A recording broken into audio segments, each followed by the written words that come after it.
Good evening, everyone. Hi. Welcome to the first of the 2013 cooking classes here at the Couri Center. Let me be the first to thank each and every one of you for attending tonight. And for those of you who don't know me, I'm Dr. Couri. And some of you may not be aware that we donate 100% of the proceeds from tonight's cooking class to charity. And because yesterday was Earth Day, we decided to donate tonight's, the monies raised tonight to the Sun Foundation of Illinois. So thank you very much for supporting that wonderful cause. So I want to extend a sincere, heartfelt thank you to all of my extremely devoted staff for all of their endless efforts in coordinating classes like these. For those of you that receive our newsletter, you may have read in this month's edition the article that was entitled, "It Takes a Community to Keep Us Healthy." And I am blessed here at the center to work among a community of some of the most gifted and talented people one could ever know. They inspire me every day. And I have been in practice now for 12 years. And I'm also grateful to have such inspiring patients. I have many patients in the audience. And our patients, they share their lives with us every day. And we learn from them every day. So thank you. And I remind myself every day that when I graduated from medical school, I took an oath, the Hippocratic Oath, to care and protect for my patients. And I also remind myself that I did not take an oath to Big Pharma, and I did not take an oath to Big Food. So I try every day to remind myself that the Hippocratic Oath is to protect you, my patients. There is a quote that says, "Some people come into our lives and quickly go. Some stay for a while and leave footprints on our hearts. And we are never, ever the same." And that quote is truly what I feel about Hope Placher, our physician assistant. She is a gentle soul with an amazing spirit for learning, sharing, and nurturing. She is a gifted young woman with a future that surely holds success beyond words. And I just can't tell you all how proud I am that she is sharing her life and working with us. She has prepared an amazing lecture for us tonight on genetically modified food. And I think you all will be very surprised and amazed at what she is going to share with us. At no other time in our civilization is this topic more relevant.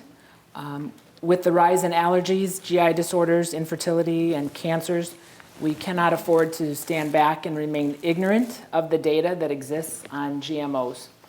And by coming here tonight, you have taken the first step in arming yourself with information that may change your life and your health forever. So I commend you for making the first step in coming out tonight. So without further ado, Hope.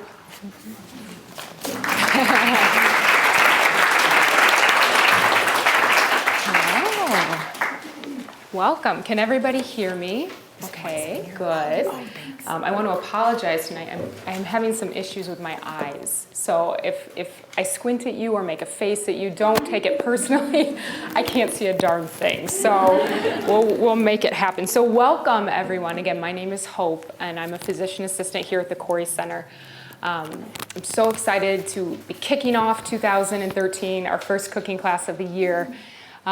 You know, I titled my presentation Everything, and at first it was Everything You Always Wanted to Know About GMOs, but I changed it. It's not what you want to know, it's what you have to know.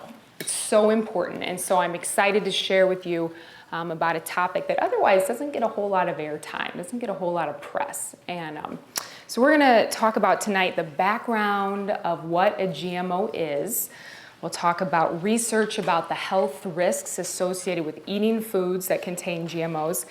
And finally, we're going to talk about the fun part, which is the food. That's my favorite part. So what foods have been modified? How do we avoid these foods? You know, and how do we still enjoy what we eat and not feel like we're limited in our diet? So how many of you have ever heard of GMO? Raise of hands, GMO. How many of you feel comfortable in telling someone else what a GMO is? If you feel comfortable, you could do that. Good. There's no prerequisite tonight about having to do that, so I'm not going to pick on anybody. So let's kick it off. So what is a GMO? A GMO is a genetically modified organism. That's what GMO stands for. And when I say modified, I'm not talking about something that's been crossbred. We're not talking about 2 different strains of wheat that have mated and now we've got a new form of wheat, or 2 different types of tomatoes that have come together and we have a pretty new tomato. This is forcing genes from species A into species B. They are entirely unrelated. So some examples of some of the first, and thankfully these aren't in existence today, but some unusual modifications that have occurred. So scientists have taken poison from a scorpion and put it in cabbage. They've taken bananas and made them produce their own vaccines. So these genes generally come from viruses, they come from bacteria, they come from insects. So we are breaking down the genetic barrier by combining this information. So the top 8 foods that are modified are on the screen, with those in green being the most common. So corn and soybeans, sugar beets, canola, cotton, dairy, Hawaiian papaya, and zucchini and yellow squash. And we live in beautiful farmland here in Illinois. And so as you can see, as of 2013, 85% of the corn, 91% of soybeans, and 88% of cotton produced in the US are modified. That is huge. That is a huge amount of modified foods.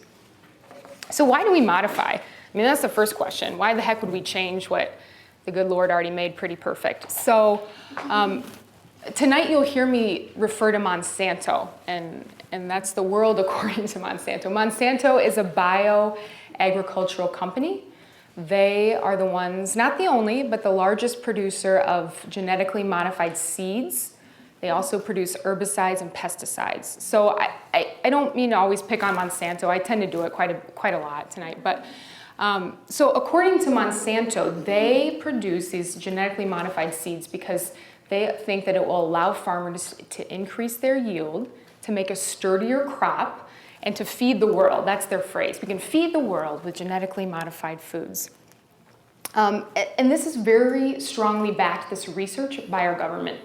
So back in 1980, the Supreme Court said that any, let me get this correct so I don't butcher it. So the Supreme Court ruled that any genetically altered life form can be patented. So when you hear the word patent, what do you think of? I always think of money signs flashing across the string and, cha-ching, cha-ching. So they're thinking if they can patent something, they can make a lot of profit off of it. So even in '87, Vice President Bush supported Roundup Ready corn. He was a strong supporter of genetic modification, as was Dan Quayle, and he strongly encouraged research in the field of genetic modification. So there's 2 primary types of modification. There are those crops that have become pesticide resistant, and those crops that are made herbicide resistant. So an herbicide resistant crop is something like Roundup Ready corn. Have you ever heard of Roundup? Roundup is, is a weed killer. It's glyphosate is another word for it. So these crops are designed to tolerate the application of weed killer and not die themselves. So they've been genetically altered. When this happens, most of their nutrients are sucked out of the crops. They're actually I just got this study the other day, 80% less nutrient in a genetically modified and Roundup Ready corn than there is with regular old-fashioned corn. So 80% less nutrient value. And then those that are pesticide resistant, these are crops that actually produce their own pesticides. So when a little corn borer comes along and munches on the corn, their stomach explodes. So that's what those crops are. So 2 major types of crops. But in reality, GMOs have done really little but create super weeds. So these weeds have outsmarted us. Nature usually wins when it comes to man and nature. And nature the weeds aren't being killed by the glyphosate. The Roundup does nothing for them.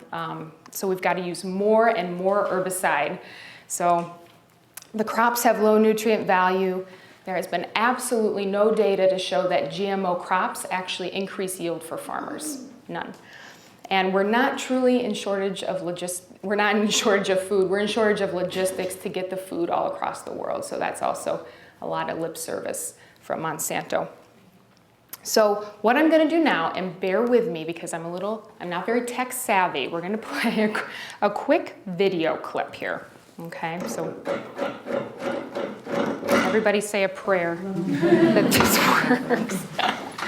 So this clip, if you can still hear me, this clip is from Genetic Roulette. Did anybody come out to ICC a couple weeks ago to watch it? So this will be familiar to you. It's just a quick clip. This is from a documentary made by Jeffrey Smith. This is all about GMOs. So.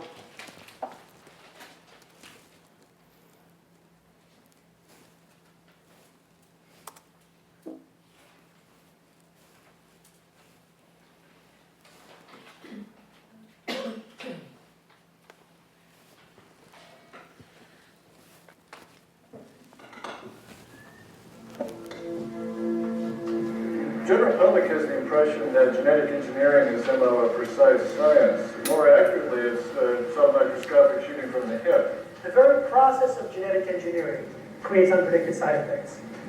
You take a gene and make millions of copies, and then put them in a gut, literally, and then shoot that gut into a plate of millions of cells. And then you clone those cells into a plant. Typically what they will put on the pad is a virus or a part of a virus in order to turn that gene on. Now the process of insertion plus cloning creates massive collateral damage. There can be hundreds or thousands of mutations up and down the DNA, and hundreds or thousands of genes can change their levels of expression in the naturally functioning plant. This creates unpredicted side effects. From a biophysics perspective, when we look at the signature now of that entire gene sequence, it's foreign. It does not exist anywhere in nature. And therefore our immune system, which is truly a grand electromagnetic sensor system, looks at that material, that gene sequence that is supposed to be food, whether it's soy or corn or whatever it might be, looks at that and says, I've never seen that sequence ever. It doesn't exist in nature. It's foreign. It attacks. It creates an inflammatory reaction and attacks that sequence. Many of the diseases that we deal with, in fact, most of the diseases that we deal with have as a source. That went well, thank you for being patient. So that's just a little nitty gritty, just a quick tidbit. I'm gonna go in some more detail of how modification occurs. I don't wanna bore anybody with the science, but it's really important to know because when you know how they occur, you'll know why it's doing damage to your body. So, good. Technology's on my side tonight, so So how does modification occur? Let's take an example. Let's take an example of corn since we're in beautiful Illinois. So let's say scientists want to create a corn plant that produces its own pesticide. So this is real. This is most of the corn that we eat. So what has occurred is that they will isolate a bacteria called BACILLUS thuringiensis, or BT for short. It's kind of a mouthful. And BT is a bacteria that produces its own pesticide. It's pretty amazing. So this seems like, a great idea for, the scientists. They say, let's somehow get this bacteria into the corn itself. And the way that BT works is that it actually, when it's consumed by an insect, it destroys the stomach lining. And as I alluded to earlier, it actually makes the stomach of the insect explode after it eats it. So this is what they say is great. So let's put this into corn. But wait, corn obviously knows that this bacteria is foreign. Corn says, I don't know how to turn on this gene. I don't know how to incorporate this bacteria. So a promoter gene from a virus is then added to that DNA sequence. So we have bacteria, and now a virus has been added to the bacteria to assimilate it. And we have a transgene. But even then, corn still can't accept all the information. So they've got to add an antibiotic-resistant marker. And we need to kill all the rest of the cells that aren't good, that haven't taken up the information, so they douse all of the plates with antibiotics. They kill everything, but the only thing that survives is the good information, is the bacteria. And these cells now contain genetically modified corn, and now the corn can produce its own toxin all by itself. So think about what's in the corn now. We have a bacteria, we have a virus, and now we have an antibiotic-resistant genetic information in the food that we eat.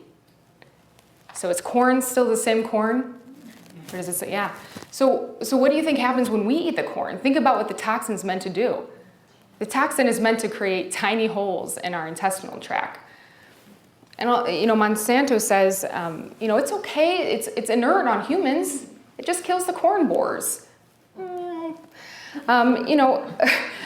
60 to 70% of our immune function is in our gastrointestinal tract. 60 to 70%. So if we're creating havoc in our GI tract from these foods, this is where food allergies, this is where food sensitivities, this is where general inflammation all stems from. So if our GI tract is happy, you can better believe that we've opened Pandora's box for pretty much any inflammatory condition. So this led me to believe, this led me to think, well, I can't believe there haven't been any human studies to see if this toxin is inactive. And sadly enough, there have been absolutely no human studies that prove that this toxin becomes inactive following human consumption. Pretty scary, huh? There is one study, and it was done in 2003, and it was very small. I mean, maybe 10 people, I think, if I recall, 10 people, and all of those that ate genetically modified food, they were given a veggie burger and a soy milkshake, and all the participants had ostomy bags, which meant that their digestive food could be caught at about the halfway point in digestion. So after they ate this really heavy meal of genetic modification, scientists could take the fecal matter and analyze it, and sure enough, the toxin was active. Before it even made it to your large intestine, it was still active. And not only was it active, but the genetic information, they biopsied tissue from the small intestine, and the genetic information had actually assimilated into your tissue. So that opens the question then, so now that it's part of your genetic makeup, is your body producing the pesticide too? Not only is it alive, but it could be a big playground for the pesticide to live on. So we're going to talk about some more health problems here. We'll talk just about a few studies. There's been lots of studies out there. I'm going to be totally honest with you. None of them are that great. If anybody here has a science or biology background, they're not the best performed studies. But we have to talk about them because there's some pretty startling results from both sides. So if something's going to attack our GI tract, you can bet we're going to have some digestive problems, right? So Dr. Arpad Pustai, he's an independent microbiologist, and he looked at rats that ate regular old potatoes, rats that ate potatoes with just some pesticide sprayed on top, and then rats that ate potatoes that were actually genetically modified. And he found that the rats that ate the genetically modified potatoes developed precancerous cell growth in their digestive tract. They had smaller brains, smaller livers, smaller testicles, and damaged immune systems. And this led the Journal of Applied Toxicology to make the statement that yes, this toxin may indeed create tiny holes in our intestinal tract, and it is not inert on human cells. So thinking about inflammatory conditions, I came across this data, and it may be hard. I'm sorry, it's not very easy for everybody to see, but the gist of it, we're looking at chronic constipation, GERD, Crohn's disease, and diabetes, so all four inflammatory conditions. Genetically modified food was released into our food supply about 1996, okay, so it's been floating around for a while.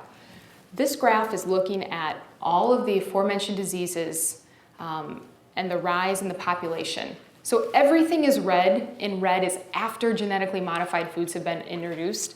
Everything in blue is before. So I don't think it's a coincidence that all of these inflammatory conditions went up after 1996. Let's see. Let's look at another study. So You know, the rats always get the brunt of all the research, but this was another study that rats were fed this genetically modified corn. And these rats developed kidney inflammation, they had kidney lesions, which then led to blood pressure problems. They had increased basophils and lymphocytes, which tells us that their immune system was not very happy with what they were eating. And they also had increased blood sugar, as opposed to the rats that were fed regular old-fashioned corn. What is extra special about this study is that this is actually performed by Monsanto. This is their own research. This is the company that's telling us that all of these foods are safe. Do you think that they wanted this to get out to the public, for them to know? Of course not. And they hid it for many years. This was released, and about 22,000 pages of other data was released after they were sued. And so they had to release all of their research to the public. This is an exact opposition to what they claim, that all of their foods are safe. So I just wanted to point that out. I'm not trying to be biased and just use all the independent research, as I am using Monsanto's own data as well. Reproductive problems. This is a huge issue today. How many of you have heard of couples having a ton of difficulty in the recent years of conceiving? Rats that were fed genetically modified soy had color changes of their testicles. This is always scary for the gentleman here, as well as change in the cellular structure of their testicles. And it's not just for men, fertility problems. So the University of Vienna studied the fertility of mice that fed the GMO corn. This was an interesting study. This was a 2-year study. So most studies that have been performed are only like 90 days, but the average lifespan of a mouse is 2 years. So this looked at the entire lifespan in many generations that were fed GM corn.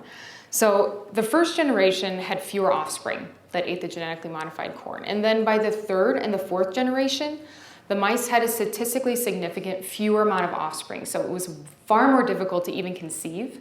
And when they did conceive, the birth weight was much smaller than those that were fed regular old-fashioned corn.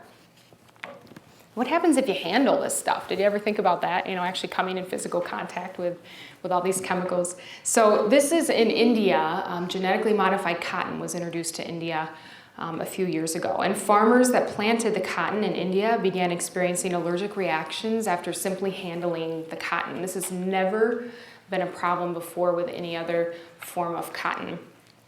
And what else is really common? After the cotton has been harvested, farmers will allow their livestock to graze all over the fields. And after they allowed their sheep to graze on the harvested cotton, 800 sheep mysteriously died. Again, never an issue before, but and this was never reported, unfortunately. So one more quick video. There's many other health conditions that have been linked to the consumption of genetically modified foods. We can't cover them all. We'll be here all night. But this last video tidbit is just going to touch upon a few more. Okay? So everybody say their prayers again. I'm trying to think.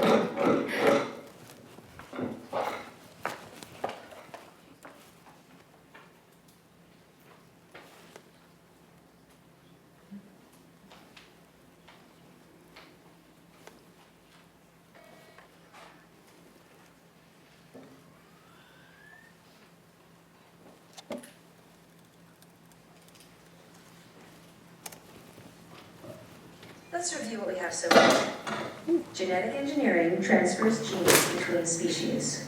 The process itself creates mutations throughout the DNA, which can produce new allergens, toxins, and other nasties.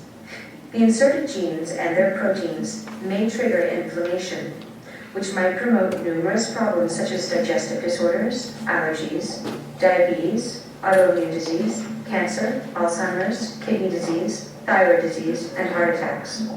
Genetically engineered BT corn produces an insecticide, which may break holes in our intestinal walls. If so, experts link that permeability to allergies, autism, and premature aging, as well as other disorders such as autoimmune disease, cancer, asthma, Alzheimer's, Parkinson's, and others.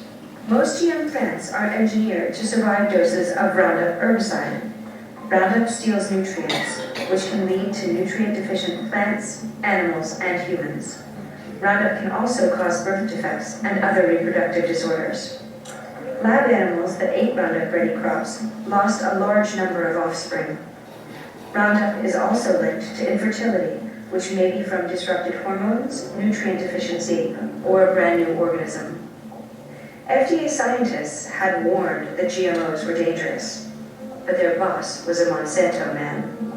Monsanto sells Roundup and most GM seeds. The FDA doesn't require any studies and doesn't monitor any health issues linked to GMOs. Okay. All right.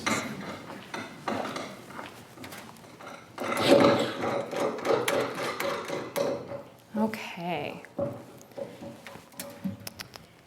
Let's get back on the horse here, as they say. Let's see if it'll work.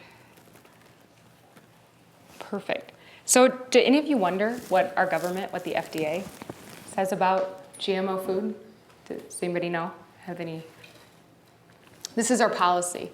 This is what the FDA says. So the FDA says the agency is not aware of any information showing that foods derived by these new methods differ from other foods in any meaningful or uniform way. Shocking.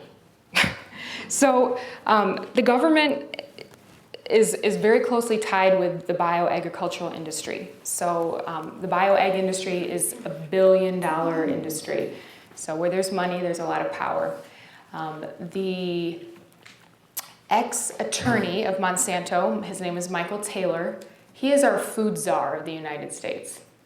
So you can probably guess that his connections with Monsanto, he gets, he helps get things moved along quite easily with the government. So limited safety testing is necessary for these companies to bring these foods into our, into production.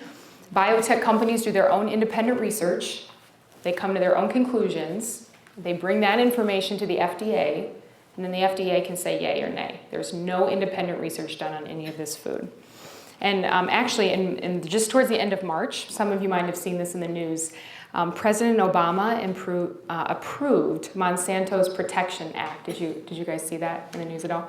So it requires the Agricultural Department to approve growing, harvesting, and selling of genetically modified crops, even if the courts rule that the environmental studies are incomplete. So they pretty much have a green card to do whatever they want. So that's unfortunate. I pretty much relate everything to cars. I like cars a lot, as many of you may know. So as I was kind of digesting all this information, I became really upset. I don't know about you, but felt like I was lied to. I felt like the government wasn't really looking out for my best interest. And it made me think of a story of one of my coworkers a couple years ago. They had this exact Mercedes, except in black, and they were moving from Peoria to Florida. And Paige had to drive their Mercedes all the way from Peoria to Florida. And it was a brand new car, not a problem with it, beautiful car. And so about 8 hours into the trip, Mercedes died. I mean, she's in the middle of nowhere. There's not a Mercedes dealership for miles. And she couldn't figure out what went wrong. She said, what the world? So they sent it to the dealership, and what happened was she put in diesel instead of premium. So Mercedes were meant to run on diesel. We're not meant to run on diesel. We are a luxury sports car, and genetically modified foods are diesel when we really need premium, just like the Mercedes. So think of yourself, as a luxury. Your health is a luxury. What you put in your mouth is what you choose. So I just wanted to, always got to talk about a car. So from this point, I want to bring up a really special friend and patient. Her name is Ann Patterson. Ann, do you want to come on up? Ann is the owner of Living Earth Farm. She's the one who so kindly supplied us tonight with the plants that you'll be able to take home with you. Ann is an organic farmer. She's a registered dietitian, and she's also worked as a food consultant. So she wears many hats. She's a wealth of knowledge.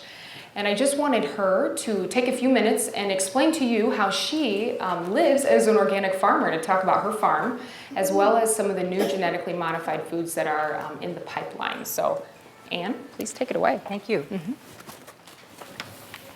Can you hear me? Okay. I do have some plants that you'll be able to pick up when you leave, and they were grown at Living Earth Farm by me from the seeds, but I want to be sure and let you know that the seeds that I buy for the specialty crops that I grow, in the past I've grown virtually hundreds and varieties of 65 to 100 different fruits and vegetables and herbs on my farm. I've been growing for 13 years. And we also own, my husband and I own other farmland that grows commodity crops. And I want to speak to the concern that I became involved with in the mid-1990s as a dietitian and also as a farm owner before these genetically modified crops were approved.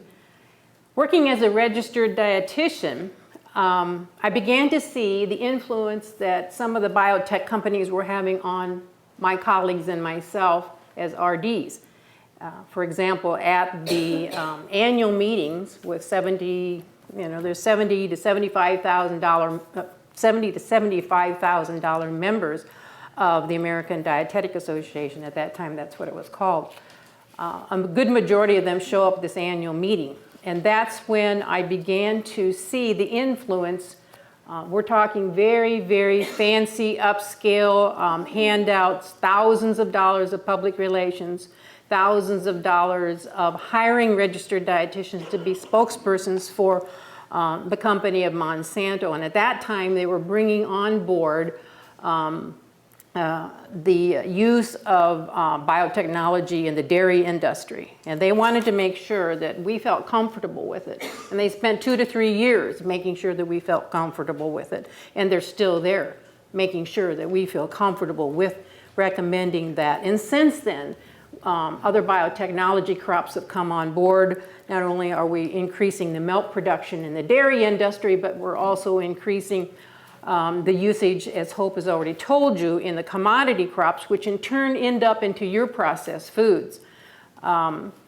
What began to and I actually worked for 12 years for the United Soybean Board and a variety of soybean associations across the United States. I spent many, many years on the road promoting soy foods. However, in the mid-1990s, suddenly things changed. And by that is when they started talking about the introduction of genetically modified soybeans. Well, this was a little bit different than what I was planning on doing the rest of my life. I loved my work. I enjoyed traveling. I enjoyed educating people about soy foods, health benefits, to a wide variety of audiences at that time. But it became apparent to me that I couldn't really continue to be a spokesperson for an industry that was pretty much putting the regular, even the hybrids, the organics, and the soybeans on this side, and then really wanted my team, which consisted of PhDs, other registered dietitians, executive chefs, that we worked as a team to promote the importance and how wonderful biotechnology soy was. And it got to the point where they said, well, Ann, you don't have to be a spokesperson and go on the radio anymore. We'll just have somebody else come in and do that for you. So, and then I was on an editorial board for many, many years. And they said, well, if you don't feel comfortable about writing on that particular subject, we'll just have somebody else to write about that subject. And I said, look, this just isn't working anymore. And I left what I loved. I literally loved doing that work at the time. So I walked away from that. But I had already been studying, researching, and looking at what it meant as a farmer as well as a registered dietitian to embrace biotechnology. Number one, there's an ethical issue, which we haven't even brought up here tonight. The ethics of how well do you feel about having an animal gene inserted into the DNA and genetic composition of, I don't know, a fruit, a vegetable. That's not the way nature is supposed to be. So that bothered me. It bothered me to see over the past many years the increase of monopoly on the seeds. So when I am able to still buy some of the seeds that have grown into teeny tiny transplants, which you'll take home with you, that opportunity as a farmer is becoming less and less each day because we have a monopoly on who owns our seed. And you may say, well, who cares? Who cares if there's only 2 or 3 companies in the world that control most of your seed? Well, this is what happens. When a farmer buys the seed that's genetically modified, he or she cannot save that seed. And we are based on a world crop production, food production situation worldwide, any country, where farmers years upon years have been able to actually save their seed. It's an economic savior for these people. The price of seed has shot up tremendously. This puts a burden on a farm. You have a couple of years of bad weather and you have to buy really high-priced genetically modified corn or soy or canola or cotton. And then you have to have the sprays that go on to those because they're tolerating certain sprays, some of the herbicides, which have increased in price. And the research that's being done in our university, of which your taxpayer money pays for, is no longer open to the public to have access to, because the majority of the seed research going on in the university, state universities I'm talking about here, like University of Illinois, Iowa State University, that is increasingly left being paid by taxpayer money. And because of that crunch, then the research going on in those labs has been increasingly gone up as far as being dominated and paid for by a corporation. So that means that if I want access to that research, I can no longer have access to that research. So I'm paying more for the seed. I can't regrow the seed. I have to buy new seed every single year. I can only use the chemicals, oh, guess what, that those companies make, because they're all chemical companies. They're chemical companies who now have gotten into seed industry. Then we all knew in the mid-1990s, every single one of us knew that if you continually put Roundup Ready herbicide sprayed over your Roundup Ready resistant soy, that sooner or later weeds will grow resistant to those. Now we have 26 different types of super weeds in the United States in 20 plus states, which are probably having a heyday growing in this kind of weather right now, which means now we no longer have applicable resistance to these super weeds. So guess what they're doing and have been doing? They stack, what they call stack, different qualities into the corn, soy, canola, whatever. Stacking may mean, okay, I'm going to put a BT resistant gene into there. Oh, by the way, I'll put that Roundup Ready gene into there. And now guess what? Those don't work good enough. So in the pipeline, we want to put 2,4-D. Okay. Now, some of you might have a lawn company come in and do your lawns. You might want to ask them exactly what they're putting on your lawn. If you live next to a golf course, you might want to know, because a lot of 2,4-D is used in getting rid of brush, getting rid of weeds. So the reason that they're going to stacking and adding more genetic manipulation within that is because it's not working. So they have to add more to it. That really, really bothers me. Well, see, this shouldn't have been a problem, because originally the United States Department of Agriculture told every single farmer to plant a refuge around their fields. You know what a refuge is? It's a certain amount of feet that they are supposed, since day one, since these were, that every farmer was supposed to plant X amount of feet and put non-GMO seed around the perimeter of that field. I wish I could say that all farmers were as honest or more honest than anybody else, but they're not. And guess what? There's nobody to watch what they do anyway. Who's out there monitoring those fields? Nobody. So the refuges got smaller. They might have started out the first few years like they should, and somebody cut some corners. or let's say couldn't get a hold of the seed they wanted, or hey, the first few years, by the way, the yield of these genetically modified crops were better, okay? They were better, but they aren't now necessarily. And it also has a tremendous amount of dependence on the region of the United States or the part of the country where it's grown. So they cut some corners, and pretty soon you have hardly no buffer or nothing. So you know what they do for you now to make it no-brain farming? They actually put in a sack of GMO seed some non-GMO kernels and some GMO kernels.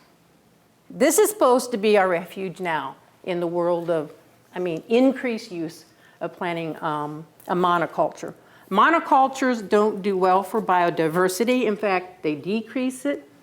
We're not sure what happens. There's been research showing that BT corn, when planted, actually manages to decrease the microflora and the microorganisms that are so important in the soil underneath that you don't see. Those are extremely important. We don't talk about those too much because you don't see those. The amount of sprays that's put on, the increase of using 2,4-D, which was a main ingredient in Agent Orange. We have pretty much ruined the purity of the original corn in states in Mexico. That was pretty much wiped out in the early 1990s because they allowed an influx of GMO corn to be coming into Mexico.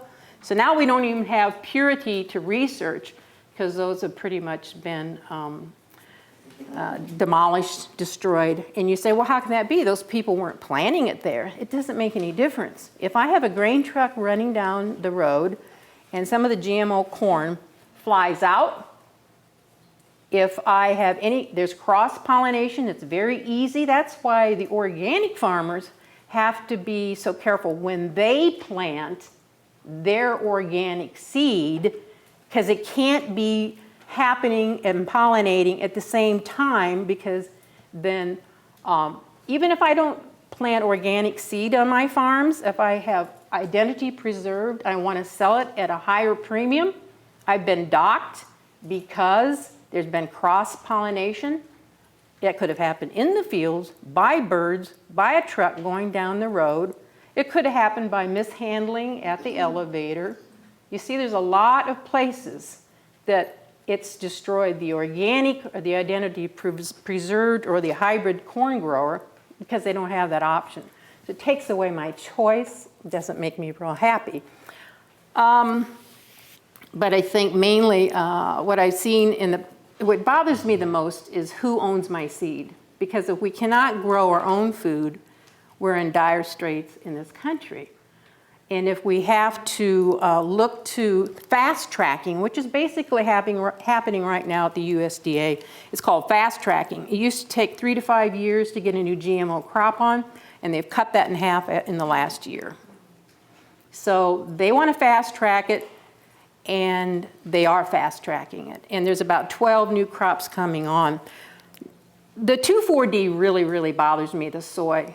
That really bothers me because it is a very dangerous chemical. And there's two companies, well, Dow AgroSciences and Dow Chemical are both involved in that.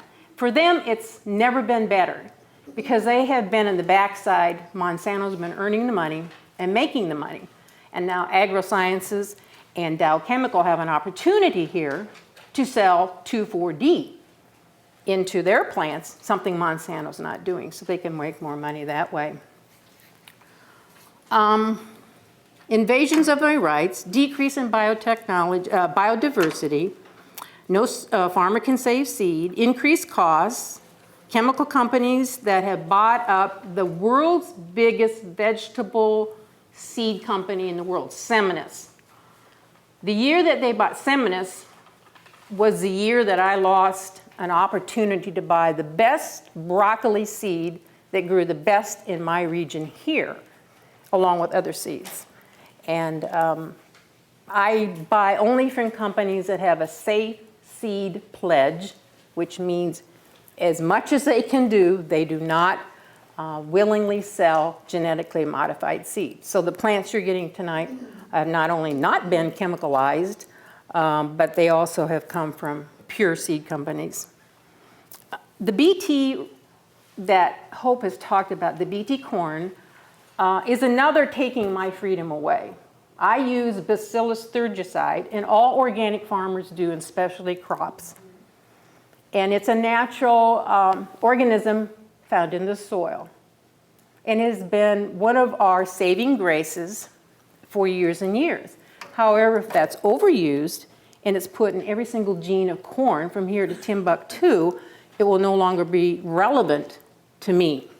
So that will take another freedom away from me to be able to grow those things. Weeds and pests, yeah, they're tough. Will they be tough this year? They will be really tough with all the rain we have. What you do is you continue to build your soils on an organic farm.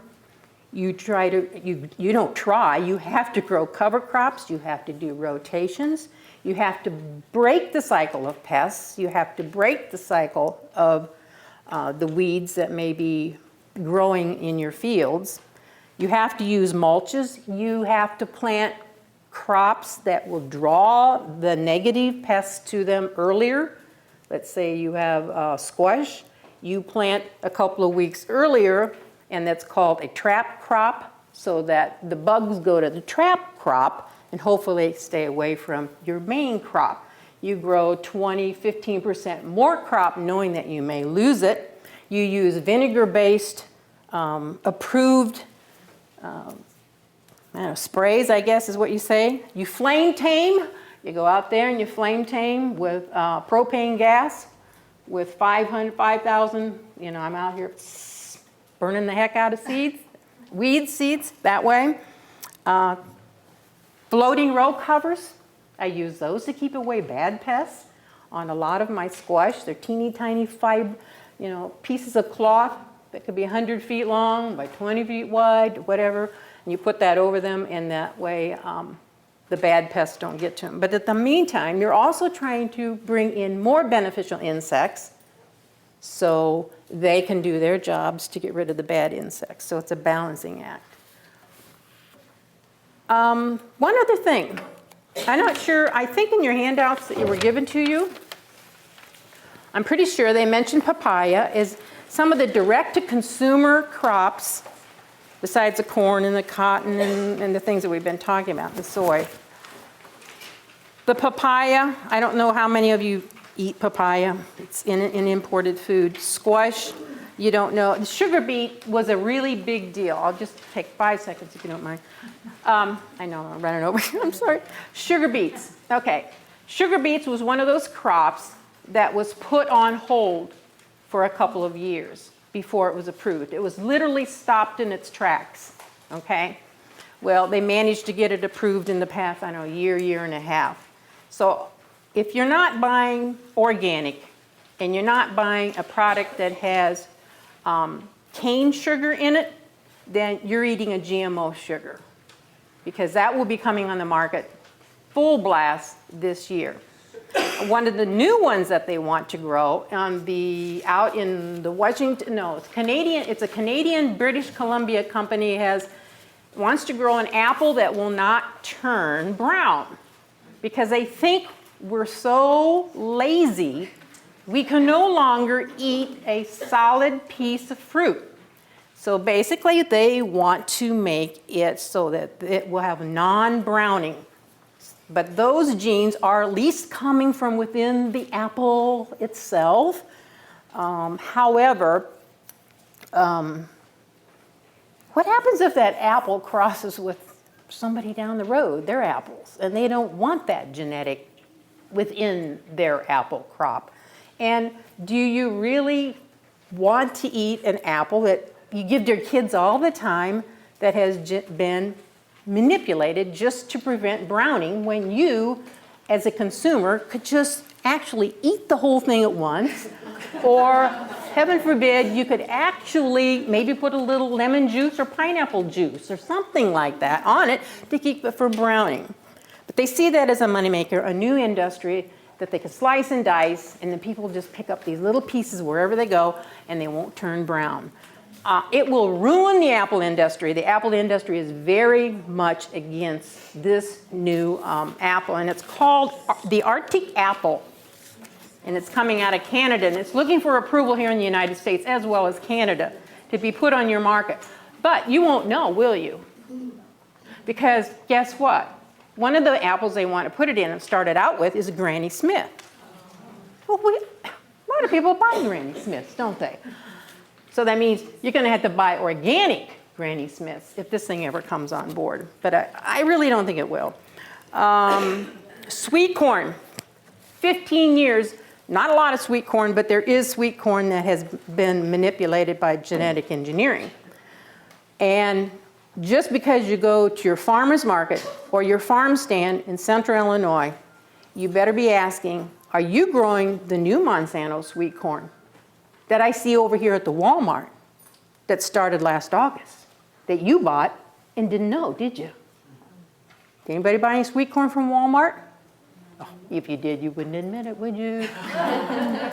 Anyway, that makes it tough. If they're not going to allow you to label it, you're just going to have to go the safest way. You're going to have to know exactly who your farmer is, and you're going to have to buy organic sweet corn. That's pretty hard to find in a grocery store, isn't it? Mm-hmm.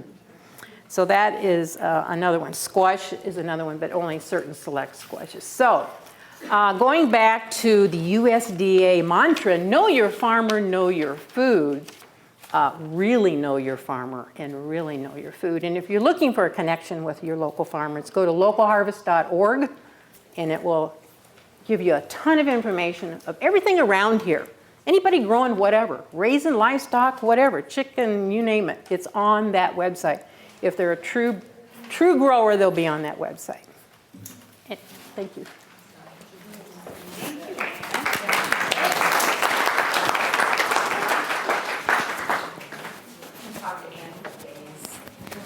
Okay.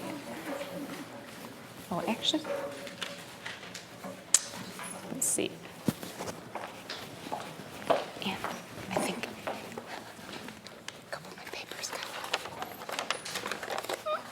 Thank you. Alrighty, so let's talk about food. Best part about tonight, right? Food. We up and running? Good. So in review, Ann touched upon them again. Corn, soybeans, sugar beets, canola, those are the big four.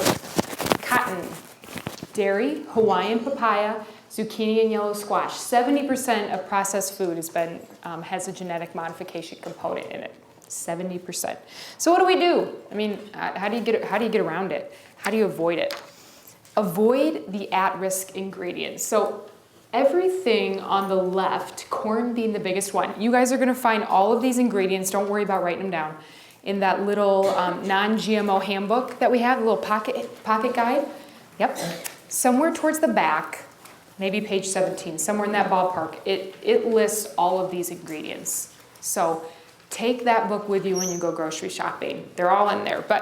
So corn is super cheap. Corn is subsidized. Corn is put in everything. Every food on that screen has corn in it in some capacity. Corn is a thickening agent. It makes things food. It makes things sweet. It's very addictive. Makes the shelf life, makes things last longer. So avoid corn in any of its forms. Learn to look, and this is what I need to stress to everyone, learn to look. When you pick up something in the supermarket, I want your eyes immediately to go to the ingredient list. Don't worry about the calories and the fat. We've all been brainwashed to look at that stuff. It doesn't matter how much fat in it. If it's got something your body can't digest, who cares? You shouldn't eat it. Look at the ingredients first. So look for those. Soy is a biggie. That's my favorite, Sabra hummus. Anybody who works with me knows I eat that. I used to eat that almost on a daily basis. It's full of soy. Soy is a naturally occurring, it's an oily substance, it's an emulsifier, so it keeps ingredients from separating. So that's why all of these different forms of soy are found in everything from gum to lemonade to soup and everything in between. Canola. Canola's been getting a bad rap lately, and rightfully so. A lot of people don't use canola oil anymore. But canola is actually from the rapeseed plant, which is a mustard, from the mustard family. Like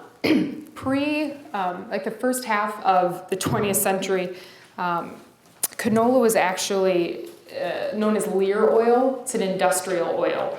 So then they realized that, hey, this stuff never goes bad. Why don't we add it to food and call it canola, because it sounds a lot better than Lear. So that's what canola is. It's in a lot of fatty foods, a lot of processed foods. It's been modified, so avoid it. Cotton. You don't think cotton is in a whole lot of foods, but it is. It's cottonseed oil, a lot of processed foods. It's fried, a lot of cookies and crackers and everything have been fried in cottonseed oil. Sugar beets, we all love sugar, don't we? I got a sweet tooth just like anybody else does. But this is the important one. Anything that does not specifically say cane sugar, agave nectar, organic sugar, it has been genetically modified. And as we know, sugar is in everything from ketchup to bread and everything in between. Sugar's in everything. So avoid sugar beets. Thankfully, fruits and veggies are pretty good. So very few fruits and veggies for sale in the U.S. have been modified, with the exception of, zucchini, the yellow crookneck squash, the sweet corn, and about half of Hawaii's genetically modified papayas have also become in that category. So for my fellow carnivores out there, this is one of my favorite sayings. They say you are what you eat, but really you are what you ate. Think about that for a while. You gotta think about it. So meat and fowl. There is no genetically approved meat or fowl or livestock has been approved for human consumption. But think about what they're feeding the cows out there. Think about what your chickens are eating.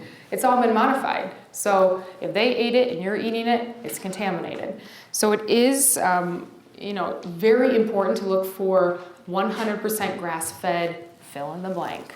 Make sure there's no antibiotic added. It's hugely important. Dairy and alternative dairy products, you want to look for that label right up there. That's RBGH free. That is a hormone that's added to most dairy animals to increase their milk production. It causes mastitis because the cows are producing so much milk, their body can't handle it. Their udders get infected, pus gets in the milk. That's not a good, doesn't help sales very much, so they add antibiotic. And now you've got antibiotic added to your milk. So look for that label. It's on quite a few, any sort of dairy product, look for the label. But if you don't do dairy, many people don't, coconut, almond milks, they have sweeteners in them. So look and see what type of sweetener is in there. You don't want sugar. Canned foods. Of course, the less processed, the better. Ideally, they're only going to be packed in oil or water. But a lot of them, have soy and sugar because they want to, let them sit on the shelf for a good year before somebody buys them. Grains and beans and pasta, other than corn, thankfully there's no genetically modified grains on the market. So that's a pretty safe area to, to eat. You want to look for 100% whole wheat pasta and couscous, rice, dried beans, stay away from the soybeans though.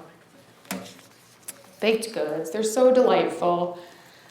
We all love a cupcake or some bread, but most of the baking ingredients are okay. Think of everything they add. They add sugar, they're baked, they're fried in horrible oils. So as a rule of thumb, stay away from baked goods. I'm sorry, didn't mean to rain on anybody's parade, but exactly.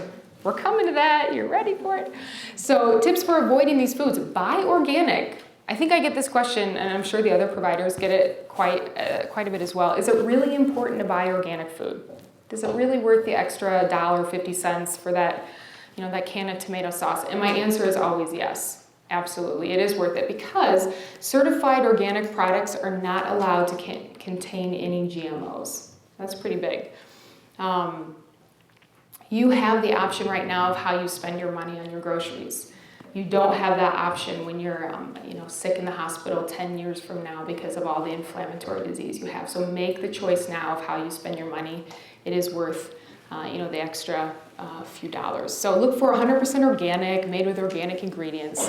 Thankfully, we've got a lot of great grocery stores in the area. Hy-Vee, Naturally Yours, Fresh Market. We've got a lot more choices, a lot more reasonably priced options to find organic food at the grocery store. So look for this little label. This is the Non-GMO Project Verified. This is an independent verification company.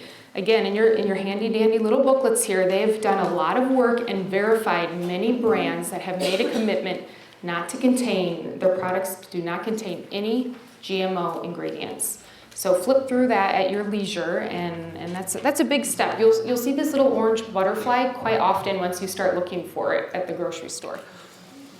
Use the shopping guide. It also comes as an iPhone app because most of us have our phone with us when we run errands. So take this with you, put that in your wallet, and it's going to take a little bit extra time at the grocery store when you first start looking for these things. So leave yourself a little extra time when you're running those errands to look at the labels. This takes, grow your own. I can't say thank you enough to Anne. I want to encourage people, and that's why part of your take-home gifts today are going to be some beautiful vegetables for your garden, because it doesn't take much land, it doesn't take much time, and you're much more inclined to make your own food when you have it right in your backyard. So have fun with that. Grow your own and patronize our organic farmers like Anne. They're putting the extra effort in. They do a lot of work, and we're lucky that we have so many of them here that are willing to do that. Whoever said it, make your own food. GMOs are found in processed food. So when you eat clean, when you get to the basics, when you're just eating fruits and vegetables and making things yourself, that's when you know exactly what's in it. And so tonight you'll also be getting some homemade hummus. You'll be getting some homemade salsa, some organic chips, organic vegetables with the recipes for everything in them. One of them is the Couri family recipe for hummus, which is priceless. So don't lose it. Don't lose it. But that's what this cooking class is about. Get creative, have fun. Don't be afraid of things. My husband and I make a lot of errors in the kitchen on certain nights trying to make things ourselves, but it's a lot of fun, and we make a lot of good food along the way as well. He makes some great food. I didn't mean that. So Dr. Couri showed this to me the other day, and I thought it was perfect. So the food you eat can either be the safest and most powerful form of medicine, or it can be the slowest form of poison. That's what I think about GMOs. I think it's really well said. So don't be discouraged just because we've had all this food that maybe has not been so great for us. You're not up a creek all by yourself. So we can heal our gastrointestinal tract from all the damage that this modification has happened. So you can eliminate toxins safely through detoxifications, and we're actually going to be having a cooking class about this coming up. So come for that one and learn about how to safely detoxify. You can use natural anti-inflammatories like a powder we have called Inflammacor. It's full of turmeric and skullcap root, and it's a powder you can drink to help minimize inflammation. Nordic Naturals makes an amazingly pure and high quality fish oil. So one of the best natural anti-inflammatories we can take. So I encourage everybody to take a fish oil every day, as well as a probiotic. All this inflammation, all these GMOs are killing all the good bacteria. Not all bacteria is bad. We need a good amount of it in our intestinal tract. So take a probiotic. Take a high quality probiotic. You'll be amazed by how much your body will thank you for that one. So what's so sad about all this? There is no law. I mean, if there was a law that mandated the labeling of these foods, I wouldn't have had to do this cooking class. I mean, it'd be really easy to go in and pick out the foods without having to do any research. You wouldn't need a guide to take with you. So in the news this past fall, this was for the state of California, Proposition 37. This would have mandated the labeling of any processed or raw food that contained a GMO. Most of the state of California was in favor of this, so this is a handout that you guys also have, and let me explain a little bit about it. Yours is actually a little different. I haven't updated one because it changed so frequently, but the gist of this is Proposition 37 wasn't accepted, and people didn't have open arms to it. So all of these companies that are in the red, that you can see, these are organic, quote-unquote organic health foods. They raised over $46 million in opposition to Proposition 37. Why? Most of these companies in the red have parent companies like Kellogg's and Pepsi, and so their parent companies don't want the rest of their food to have labels on, because heaven forbid if there's a label, you're not going to buy it, and they're going to lose a ton of money. So they fought Proposition 37 with over $46 million. And all the companies in the green, they were in support of it. And they were only able to raise $9 million to support it. So who do you think won? Did it pass? No, it didn't pass. But here in Illinois, Senator Kaler has actually proposed Senate Bill 1666, and this would require the labeling of any food that's been genetically engineered. So you can get a hold of Senator Kaler if you would like to get involved with that. Don't be discouraged. You know, like I said, when I started learning more about this, I really got upset. I got angry. I felt like I'm going to starve to death because there's nothing that I can eat. But there really is, and I want you to take all of the tools and everything we talked about tonight and pay it forward and talk to other people about it and get the word out. You know, you have a whole lot of power in your pocketbook, and what you do or do not purchase is really going to make a change, I think, for the better. So all it takes is spreading this with a couple of your friends. Get creative in the kitchen. You know, start using some of our wonderful recipes that we'll give you tonight and start experimenting. Make it yourself, grow a garden, create a tipping point. You know, we're in control of what we eat. So that's the end of my presentation tonight. So if anybody, I just want to open the floor up. If anybody has any questions, Dr. Couri or Ann, you know, please make your way up and we'll try to field them to the best that I can. Yeah, go ahead. I loaded with questions, but I won't take too long. On Proposition 37, what really concerns me is I eat foods from a company called Kashi, which is the parent company of Kellogg, which tried to defeat that. Yep. Silk, all these products, in fact, I have a granola bar from cascading the farms in my head. And now you're telling me that these people are more concerned about making money than producing the organic foods that people want? I'm not going to support that company any longer. I'm not buying it. Good for you. And that's the goal of these handouts, is to open your eyes that health food, not all health food companies really care about your health. It's trendy right now. Why are they doing it? It's for profit. It's for money. Because apparently they don't get enough profit from their organic lines. Plus, they can kind of hide under their veil of the message that they're touting. I mean, because you think Cascadia Farms, I mean, I did.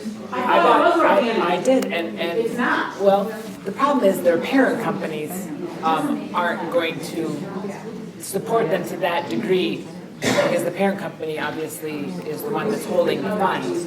So I ran across this handout. I was in Mendocino, California in November, and I was in a health food store in Mendocino, and they had this poster, that poster that we gave you. They had this up, and I mean, I'm literally like, my jaw is on the floor, because all of these brands that I was buying that I thought, you know, I was feeding my kids really good stuff, and I realized that these companies, all their parent companies, all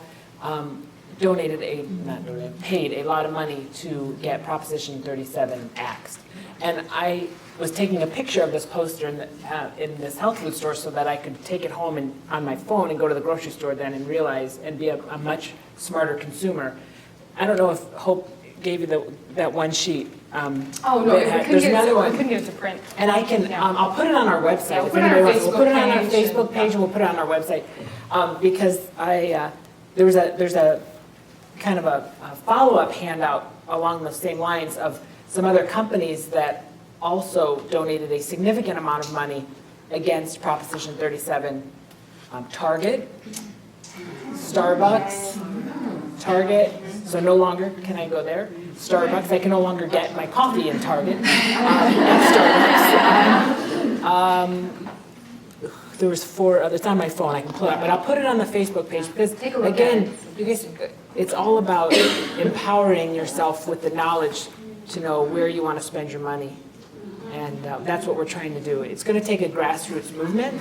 And we're trying to, if we educate 60 people tonight, you're going to go home and hopefully tell a friend or two, and then it's going to then balloon out. Because, yeah, we'll put it on, we'll put that other handout up because, again, I mean, every day we come to work and I'm like, look what I found. We can't go here. We can't go there. it's like a contest who can come up with, the newest tidbit of the day of what we can eat, what we can't eat. So I think people at the hospitals think we're crazy because we talk about this in surgery and they're all like, oh my God, you guys are radical. Yeah, go ahead. I think my question is probably for Ann. And it goes something like, this GMO corn, you used to be able to collect seed from your regular corn that you grew, or any plant product. And in the research that shows that mice and rats that eat the GMOs begin to become sterile or less likely to reproduce. So my question goes along with the seed. Does the GMO plants produce their own seed, even though you're not allowed to collect it? You know what I mean? Yeah. Is it self-producing like normal? Yeah, you could, and I forgot to mention that another reason that, that I am against this is because those companies that own that seed, if they find you growing that safe seed, which you can grow next year, if you wanted to, they will sue you. And there have been multiple farmers who have been sued in the United States, as well as the one that went all the way to the Supreme Court in Canada, the versus Schmeiser case. He had developed his own canola seed over many, many years, and he was defeated in the Supreme Court in Canada because they said that he erroneously and cheated in grew the GMO canola, which he had never bought, he said, and never, why would he? He spent years and years developing his own for his own region. He lost that case. But yeah, somebody turns you in. You could be a next door neighbor, could be anybody. It's really creepy. It really is. The other thing, the issue with infertility is a lot of the pesticides and herbicides are endocrine disruptors, meaning they will act like estrogens or can act like estrogens in our body, and they can totally throw off the balance of our hormones. And so when your hormonal balance is skewed, then infertility can follow. So it's not just the seed, it's what the seed that needs and requires, or the weeds around that seed plant require more and more herbicides to destroy them. Those herbicides and pesticides then get ingested, and then they disrupt our entire endocrine system, and all of our hormones then become out of balance. And then people like Hope and I and Sue and Terry spend hours trying to help patients then restore hormonal balance and help them conceive. So it's on multiple levels of destruction. Yeah. Judy. I want to make sure I understand this. Healthcare reform is about reducing the cost of healthcare in this country. For the good. And yet, our government not supporting things that could make us a healthier nation. Correct. Sure I've understood. You're getting it right, Judy. Yeah. I mean, we have a disease management system in this country. Our healthcare system is a disease management system. We are not a healthcare system because we don't promote health. We manage chronic disease because that's what's coming in the door, and it's again, it's escalating because of what we're eating, what we're drinking, the pollutants and the toxins and the endocrine disruptors and that we're being exposed to. So unfortunately, we're seeing levels of chronic disease and inflammatory-driven diseases like we never have had before, and it's basically crippling the healthcare system because we spend all of our days as healthcare providers fixing diseases, and there's very little time to then promote health because all you're doing is putting out fires of diseases. And until the government gets it that we need a disease, or we need a health promoting system, the system is unsustainable. And that's, So who do we go to? I mean, you have David Leach mentioned up there, but. oh, Dave Kaler, yeah. Or Dave Kaler, how do we get people to understand? Yeah, Judy, that is it's an excellent question.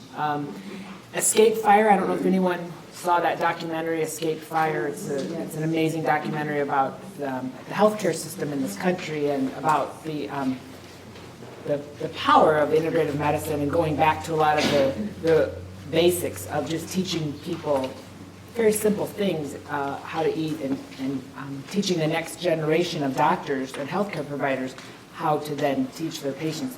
But unfortunately, I think that it's going to take many, many years, Judy, and it's going to take a lot of us telling our legislators, things like what we just talked about tonight. But when we, the little people, are then up against the AMA and their very powerful lobbyists, Big Pharma, it takes a lot of us. And they also encourage, in the clips from the documentary, the genetic roulette, they suggest going to grocers, asking specifically for the brands that have that verification seal, say this is what I want, and if enough of us do it, again, it's this. So that's another suggestion, talking to grocers. Stop buying. Yeah. Before today, something. Yeah, go ahead. I could share something that I learned about a month ago. We have friends who are very large farmers in central Illinois. And they are in the process of thinking like we do now, instead of how farmers have come to be over the last years. And recently they were at a farmers meeting sponsored by Monsanto. So when the meeting was over, the young farmer cornered one of the executives at the meeting and said, this stuff is really bad for us. And he laughed and he said, yeah, why do you think we all eat organic? Yeah. The cafeteria, and I did do some digging into this. The cafeteria at Monsanto's headquarters is all organic food. No. Their tagline on their website says sustainable agriculture. Yeah. It is not sustainable No, agriculture. it's not. Just like our healthcare system is not sustainable. Oh, sorry. Our water sources. Let's talk about water. We put our thing on our water at home, and there's these tubes downstairs to purify our water. You buy bottled water, the plastics and the tin water, and everybody bottled water. Yeah. So do you have a good idea on water? Yeah, in fact, I can also, because that could be we should do a cooking class on idea. water. Do a water. That'd be great. Yeah, but we could do a whole class on water. And we will. All right.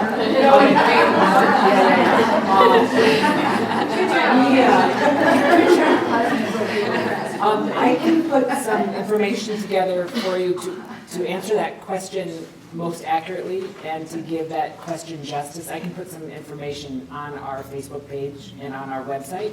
And these little things that we hook on our sinks or About in our basement. these about tubes. the best water purifiers and water scans and things like that. We can put that out there. Put that on your website too. for Yeah. the rest of us. Yeah, I'll put it on the website and Facebook. Will you write those things down so I don't forget? So we need water resources, and the other thing was that other handout, that second handout. Yeah, we'll put that up too. Yeah, Beanie, go ahead. This bill that Dave Kaler is presenting, is that going to be in for a ballot coming up? Or? He just introduced it on the Senate floor, so I don't know much more than that. I tried to contact him and reach out to him, and he's staying very neutral. He just feels that the food should be labeled. He won't take a stance one way or the other if he thinks it's good or bad for you. So, yeah, good question. I'm not sure. Yeah, oh, please, go ahead. I had breast cancer because my father used DDT, which is a pesticide like 2,4-3, all right? And it's been taken off the market because it was cancer cause cancer. All right, we also know that Agent Orange, look at the guys in Vietnam. I'm from that area, we know what happened. Why would anyone allow Monsanto now to put it in GMO corn? I mean, I understand the biology about it, I understand it. But for crying out loud, these educated people, even their PhDs are still putting something that we know causes cancer. I'm living proof. We know what happened in Vietnam. And we're still doing it. I don't understand. Can someone explain the logic there? They haven't, the company's argument to that is that they have developed a better 2,4-D. And it means this is a safer 2,4-D. However, they have not and will not take off the so-called less safe 2,4-D, which is a part of Agent Orange, as you just mentioned. So you know the new improved version, the 2,4-D, will cost a farmer more money. Now, if a farmer is on a low margin, you think he's going to go for the new improved 2,4-D, or is he going to just go for the cheaper 2,4-D when it comes to spraying? That's a way to blame the farmer. Put it back on the farmer. Right, they put it back on the farmer. Number 3, 2,4-D is in almost all your lawn products if you're spraying. It is, so you want to look and see what you got in your garage when you get home. But anyway, it's a number 3 use. You've got glyphosate, number 1. Number 2, atrazine. Number 3, 2,4-D. And they anticipate, even the USDA, in their own information, has said they see an increase per acre of 3 times more use of 2,4-D once they get this new 2,4-D soy on the market. I don't understand. Yeah, go ahead. So how many countries are allowing GMOs? Like, we can't be the only ones everywhere? No, we're not the only ones. European Union, not Canada. They have all their food labeled. Yeah, this is another handout that we'll post. I had a map, most like Europe, for example, no, there's no GMO food. They've outlawed it. So it's primarily, the United States. I have to look to answer that fully. I think I've got it down here, but Brazil, South America. Brazil and South America. allows it, Argentina allows it. What happened was that most other countries labeled it. Nobody bought the food that was not labeled, and that's how they got it out of their country. That's what started the ball rolling. That's why they don't want it. Comment to make because I have a friend who knows many people from France, and he said that they have a law that there's only like 7 additives that are even allowed to be put in their food, and you will be put in a prison if you even think about adding anything to English foods. They don't seem to have the weight problems Americans have, so trying to make our cattle fatter is really just making the Americans fatter. But I do have a medical question for you because my son and I are very sensitive to corn. I think everyone thought that I was just dreaming these things up, but I said every time that we eat corn products, we get welts, we get these hives all over us. And so my son had this huge, big, blood panel done to see if he was allergic to anything, and he came up completely fine. So how do you know? I mean, the physical symptoms aren't there, and I felt like it was anytime we like corn syrup or anything, any kind of dessert that maybe had fudge or something, I noticed it happened with us. So as a doctor, how do you pinpoint that? Well, the difference is you have to do the right test.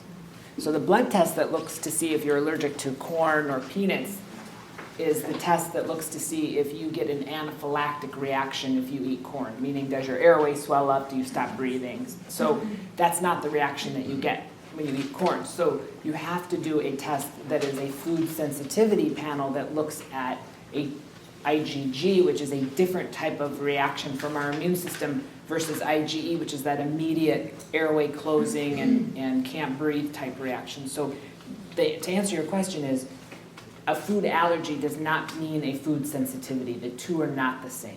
You can not be allergic to corn, but you can be highly sensitive to corn. And so you have to do the proper test to see, and that's what we do. We do food sensitivity panels, which will look to see what you're sensitive to, but you may not be allergic to it. It's a different, it's kind of a, you know, it's a spectrum of how sensitive you are. Go ahead.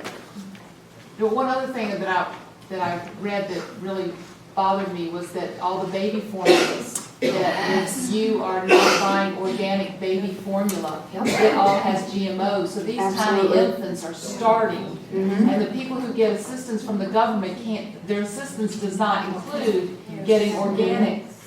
Exactly, You know, and you'll see formulas. that Similac was one of the companies that Similac was one of the companies that donated millions of dollars against Proposition 37. So you hit the nail right on the head. You're right. So our most vulnerable, you know, the infants and children. And then the epigenetics comes into play, because then what are we creating for their generation? They're starting on this. And the problem is more and more babies are being born by C-section. So when you're born by C-section, you don't pass through the vagina, so you don't get all of the beneficial bacteria to then colonize your gut. So these babies 40% of babies now are born by C-section. So 40% of babies don't have a normal, I don't want to say it.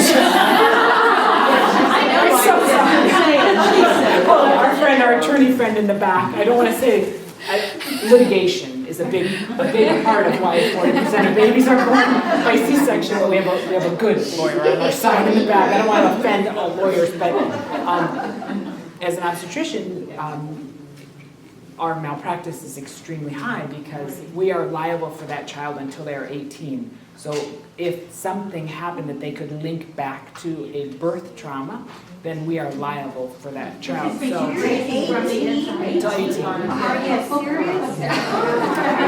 So unfortunately, a lot of babies are being born by C-section and then if you have a C-section, you're much less likely to then deliver vaginally with your next baby. And so most people, you know, a lot of people have more than one baby. But so, you just delivered a baby that doesn't have as much. Right, so those babies don't have the normal bacteria. Then you give them GMO formula, and then obviously, again, we just heard about what can happen with GMO corn in the gut that affects the bacteria. So again, we're setting these kids up for a lifetime of allergies. How many kids have allergies now? How many kids have, you know, issues that didn't necessarily, right, and they didn't have those issues to that degree in the past. So again, it's multi factorial. There's so many things that you have to think about. So medicine doesn't exist in a vacuum. You have to look. That's why you have to look at the entire person. Yeah. If you look at the audience here, I don't know, I'd say 2/3 of you are young. And you have young children or teenagers. And maybe 1/3 of us are over 50 or whatever.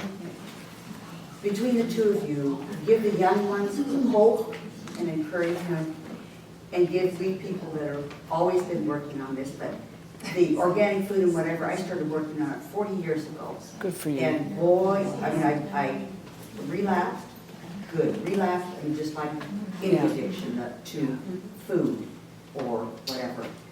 But 40 years ago, it was really, you are nutty. Yeah. You are out of your mind. Yeah, you didn't have many And cohorts, then did you you? relapse and you say, oh, whatever. And then you go, but I mean, it's really been something, and 4 different blood types, 4 different diets, but give some encouraging. Yeah, that's good advice. Give some Absolutely. encouragement to the youth here. Yeah. And then tell the 1/3 of us. Somehow we can alter a few things. That's right, because the earlier you start, obviously you are making a significant contribution to your health and less damage over time, because this is cumulative. This is cumulative. I have a question. Yeah, Mary. What are you doing to educate other physicians?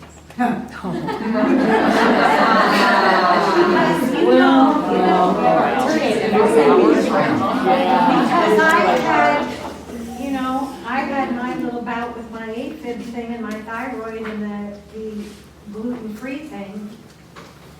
And my cardiologist thinks I'm nuts.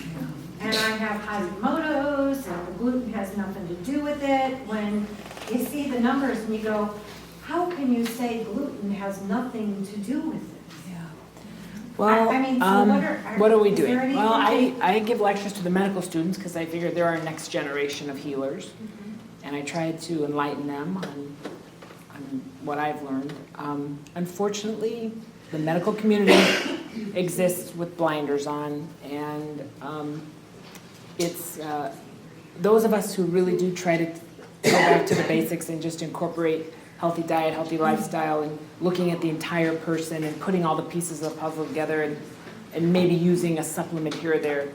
We're pretty much ostracized. We're considered radical. We're considered, quacks. We're considered whatever you want to call us. But really, I just consider it good medicine, and that's what I truly believe in. And I think more and more physicians are waking up and realizing this information and wanting to change because they're realizing that their patients aren't getting better. They're coming back visit after visit after visit, and the medications are piling up because we have a pill for every ill. But until we get to the root of the problem, you're never going to fix it. So healthcare providers are waking up, and they're seeing it, and that's why training, the amount of doctors that are going through training in some of the integrative medicine institutions and things like that are picking up. So they're seeing it, it's just slow. And we're just trying to do our part. Because, it's a narrow path, unfortunately, those of us that travel, but I think it's the right path. I think it's encouraging because what I've seen at farmers markets is I see, you're teaching when you go to the school of medicine to teach a younger generation for the most part who are more familiar with organic foods, more familiar with buying CSA vegetable boxes, that are more familiar with going to the farmers market. Yeah. They want it. Yeah. You're right, Ann. And realize, when we go through medical school, we spend 4 years and then 3 or 4 or 5 years of a residency. So we have 8 years of training, and we probably get 1 hour of nutrition education in that time if you don't seek it out. So if you're going to your physician thinking that they are going to help you with nutrition, you have to realize that unless they've sought it out and done it on their own, they're not getting it in medical school, which is sad. So that's what we're trying to change. We're trying to change the core, the basis of our health is what we put in our mouth. I'm very excited because of the fact that there are a few doctors now saying, take a probiotic. We didn't have that 5 years ago. And when you have a baby with a C-section, some of the pediatricians are starting them on a probiotic right away. So that's kind of a neat thing that at least we're starting little baby steps. Yeah, baby steps. Yeah, go ahead. I don't have a question. I have more of a statement. Oh, good. And I'm not sure if it's going to be positive or negative, but you take it the way it is. I'm an ICC student. I am taking a soils class, which is ag department. Yeah. Monsanto loves students coming to their place because they just went in March. I did not go. I'm not an ag student. I'm a hort student, horticulture. So I did not go, but they were treated very well when they went down to Monsanto. I stood up, actually even to my instructor, who is very okay with my opinion because I don't like GMOs. And he's up there saying everything the opposite.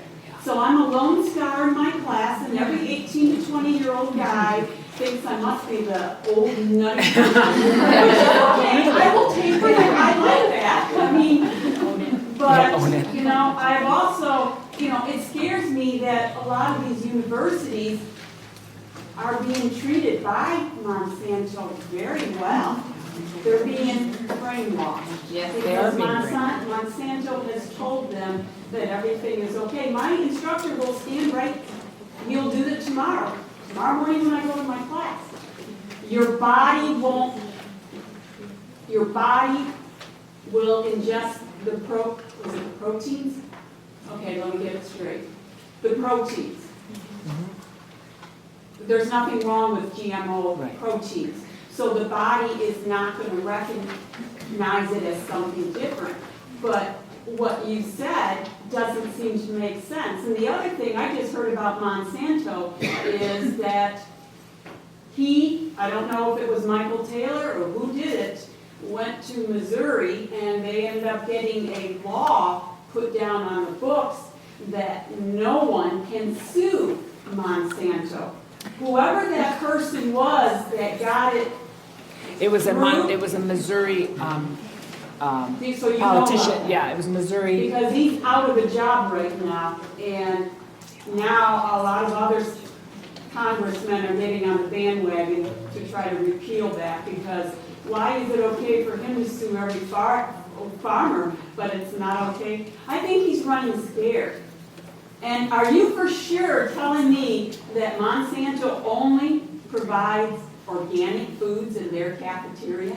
To the best of my ability, the source that I read seemed very reputable. Now, I've never visited the Monsanto cafeteria, so I don't know firsthand. But I could have a field trip. Oh, they love us. Another day. Another class.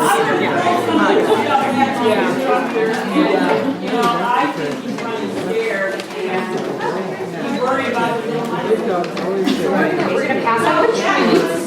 It's a beautiful statement, so thank you for sharing, really. We're gonna pass out the treats. If everybody turn in their name, their little, have a prize.